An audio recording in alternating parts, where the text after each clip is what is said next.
पूरा local.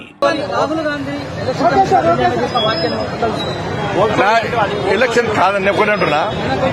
Vote తొలగించేది, ఓట్లను add చేసేది ఎవరు? Election commission. ఎలక్షన్ కమిషన్ కు భారతీయ జనతా పార్టీకి నరేంద్ర మోడీ గారికి సంబంధం ఏంటని అడుగుతున్నాను. ఎలక్షన్ కమిషన్ ఒక రాజ్యాంగబద్ద సంస్థ.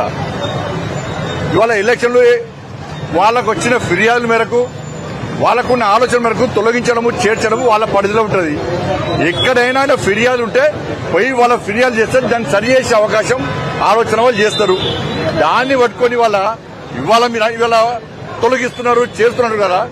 నిజంగా మేమే చేసుకోవడము, తొలగించడం మా చేతిలో ఉండదుంటే 240 సీట్లు ఎందుకు వస్తాయన్న మాకు?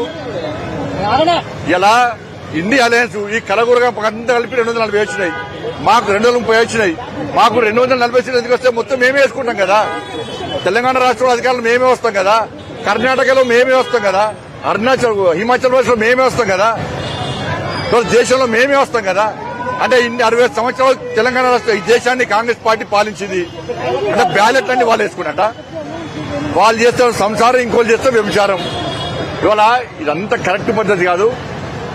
ఇవాళ హైదరాబాద్ ఓల్డ్ సిటీలో ఒక్క ఇంటిలో 300 ఓట్లున్నాయి. ఇది తీసేయాలన్నా వద్దా? కాంగ్రెస్ పార్టీ స్పష్టం చేయాలి.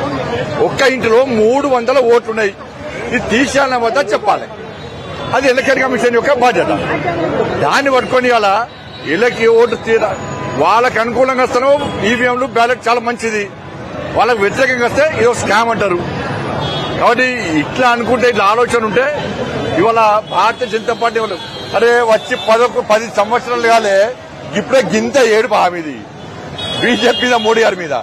60 సంవత్సరాలు దేశాన్ని దోచుకున్నారు. ఎట్లా దోచుకున్నారు? మీరు ఎట్లా అధికారంలోకి వచ్చారు అడిగినాం ఎప్పుడన్నా? ఈవీఎంలు తప్పు, బ్యాలెట్ తప్పు, మీరు రిగ్గింగ్ చేశారన్నా మేము ఎప్పుడైనా? కాబట్టి అంతా తప్పుడు ప్రచారం చేసి ప్రజలను నమ్మించలేరు. బీహార్ లో మీరు ఎన్ని కుట్ర చేసినా మీ అబద్దాలను ప్రజలు నమ్మరు. ఇలా వాస్తవం బీహార్ లో వచ్చేది ఎన్డీఏ ప్రభుత్వం, భారతీయ జనతా పార్టీ ప్రభుత్వం. ఏదన్నా అదే ఇప్పుడు. కాబట్టి అన్ని కూడా పార్లమెంటులో ప్రజా సమస్యలు చర్చించాలి.